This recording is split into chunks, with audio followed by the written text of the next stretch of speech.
Hello everybody, my name is Derek, and I seen an interesting article by Jeffrey Scott Shapiro on the Fox network. Now it's an opinionated piece, it's in the opinion section, and his opinion is that Jesse Ventura should be ashamed for himself and embarrassed. The article is entitled "Shame on Jesse Ventura," as former Minnesota governor recently lent his political credentials to the discredited 911 truther movement by alleging the 911 accounts were either planned or permitted by the US government.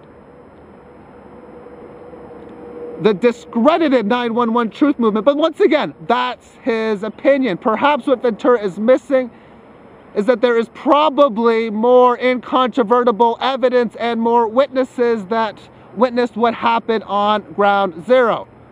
So apparently, if it's incontrovertible, that means it's impossible to dispute. It's not possible.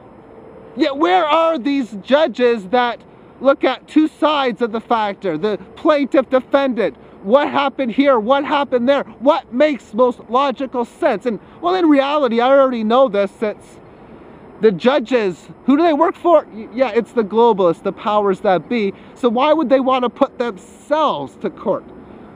It's up to us, the people, I think, to stand up and say we've had enough of this bogus articles, bogus media, bogus information, because that's what it is that we've been given. Bogus information. And they say to dispute the conventional historical account is intellectually dishonest and nonsensical. Bullcrap, that's not even true. That's a false opinion. Because is it honest to believe what somebody states without even looking to see what is true? Because as Ventura states, he wants answers as I do. I want answers. And it's nonsensical. Making sense of something is trying to say, yeah, because this happened with association of that, now it's starting to make sense. But to have these buildings falling at free fall speed from a terrorist attack, does that make sense?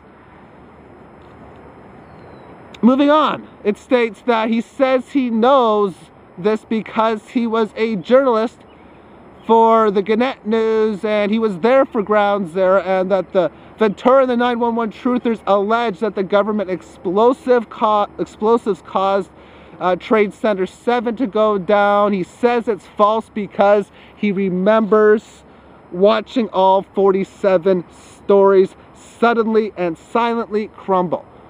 Well, the reason makes no sense. So you've seen them fall. You would have seen them fall at free fall speed, 100 meters at 4.5 seconds, which is demolition speed. But not only that, how much evidence do we need for it to become proof? You have BBC moments to over 20 minutes before WT7 Trade Center 7 collapsed, admit it, having a journalist speaking, saying, well, the building is falling, yet it's over her left shoulder. How much evidence do we need for it to become proof? But if they're capable of this, then what else are they capable of? Because one thing that I've learned in life is how to read people by looking at their mannerisms and how people talk, how people react.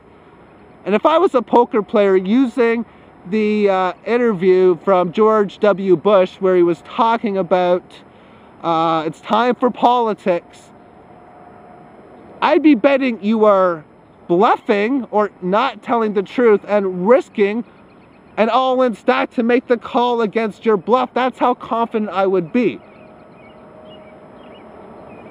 And that's my personal beliefs, and it's my opinion. This is an opinionated channel, more so than not, although I do give a lot of facts.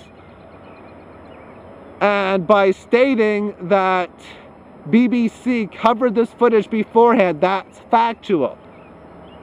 by stating that G.W. Bush gave off tells about the event. That's factual. To say that he made a story that was nonsensical about where he was on that date, that is fact.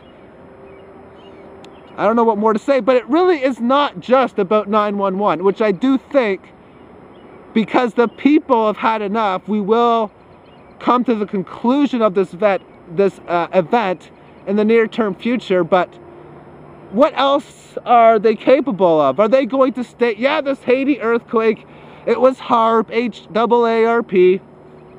It might have been and it might not have been, but if they're going to come on and say that whatever is the story without using once upon a time, am I supposed to just say, yeah, okay, that must be it. That's got to be it now. I got to make sense of things. I got to find logic for things to make sense. That's who I am. And I know that there's even events within the market. May the 6th, 2010, markets just tumble. Stocks down, huge, 100 points, another 100 down. People were going crazy. People were losing money. Or they were collecting their profits at whatever of a gain. Nonetheless, the story, original story, a fat finger typo. These computers got out of control and they crashed the market.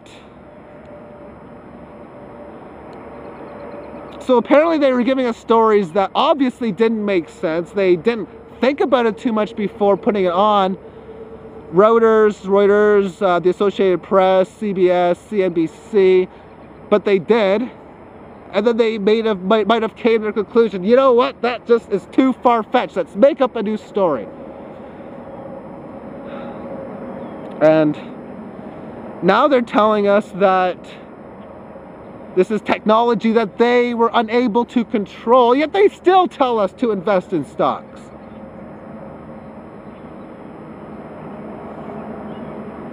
There's just so much that they say that just doesn't make sense in so many different forms. And what's being said within BP and the oil spill, what's going on with this Goldman Sachs civil lawsuit case. They say on Monday or Wednesday that blah blah blah happened. I don't know if it did or not, because for myself, when I read into what is being stated, if the track record ain't so good, then why am I going to go with it? It's just obvious to me. Anyway, thank you for watching and have yourself a magnificent day. Bye-bye.